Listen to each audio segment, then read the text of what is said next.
Free की रेवड़ी।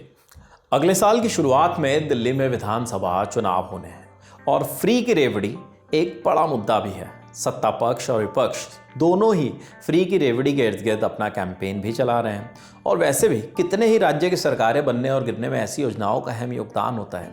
इसी को लेकर अब सुप्रीम कोर्ट ने सरकार से एक गंभीर सवाल पूछा है, आखिर फ्री की रेवड़ी कब तक बांटेंगे। 9 दिसंबर को सुनवाई के दौरान सुप्रीम कोर्ट ने केंद्र सरकार की ओर से दी जाने वाली फ्री सुविधाओं को लेकर सवाल उठाया। सुप्रीम कोर्ट ने कहा है कि फ्री की रेवड़ियों की बजाय हमें नए रोजगार के अवसर बनाने पर ध्यान देने की जरूरत है। मामले की सुनवाई कर रहे जस्टिस सूर्यकांत और जस्टिस मनमोहन सिंह की बेंच ने तब हैरानी जताई जब केंद्र ने बताया कि राष्ट्रीय खाद्य सुरक्षा अधिनियम 2013 के तहत 81 करोड़ लोगों को मुफ्त या रियायती राशन दिया जा रहा है। इस पर बेंच ने सॉलिसिटर जनरल तुषार मेहता और additional solicitor general Aishwarya Bhati से कहा कि इसका मतलब है कि केवल टैक्स पेयर्स ही बाकी हैं जो लाभ नहीं ले रहे हैं। दरअसल 2020 में कोविड महामारी के वक्त कई प्रवासी मजदूरों और लोगों को रोजगार से हाथ धोना पड़ा था। ऐसे में कई लोगों के लिए खाने पीने तक की समस्या खड़ी हो गई थी, जिसे लेकर तब सुप्रीम कोर्ट ने सरकारों से मुफ्त राशन की व्यवस्था करने का निर्देश जारी किया था, जो अब तक जारी है। इस मामले में बीते दिन एक एनजीओ की तरफ से एडवोकेट प्रशांत भूषण कोर्ट में पेश हुए।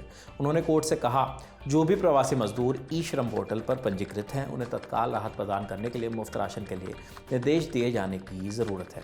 इस पर पीठ ने कहा, कब तक मुफ्त में दिया जा सकता है? हम इन प्रवासी श्रमिकों के लिए रोजगार के अवसर, रोजगार और क्षमता निर्माण के लिए काम क्यों नहीं करते?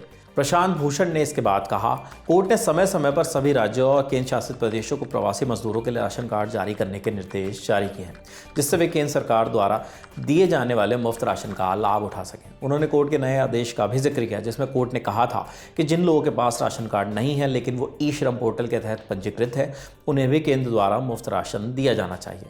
प्रशांत भूषण की इस बात का जवाब देते हुए जस्टिस सूर्यकांत ने कहा कि जिस वक्त हम राज्यों को सभी प्रवासी मजदूरों को मुफ्त राशन प्रदान करने का निर्देश देंगे, यहाँ कोई भी दिखाई नहीं देगा। वे कमाने के लिए दूसरे राज्य चले जाएंगे। वहीं वहाँ की राज्य सरकारें भी लोगों को खुश करने के लिए राशन कार्ड जारी कर सकती है, क्योंकि वे अच्छी तरह जानते हैं कि मुफ्त राशन देने की जिम्मेदारी केंद्र की है। इसके बाद भूषण ने कहा कि यदि 2021 की जनगणना की जाती तो प्रवासी मजदूरों की संख्या में वृद्धि होती, क्योंकि केंद्र वर्तमान में 2011 की जनगणना के आंकड़ों पर निर्भर है।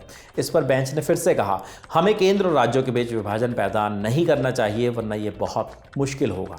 इस सब के बाद सॉलिसिटर जनरल तुषार मेहता ने सरकार का पक्ष रखा और कहा, इस अदालत ने जो पहले आदेश दिए थे वो कोविड को देखते हुए थे। इस दौरान कोर्ट ने मजदूरों को सहायता प्रदान करने के लिए कमोबेश दैनिक आधार पर आदेश पारित किए।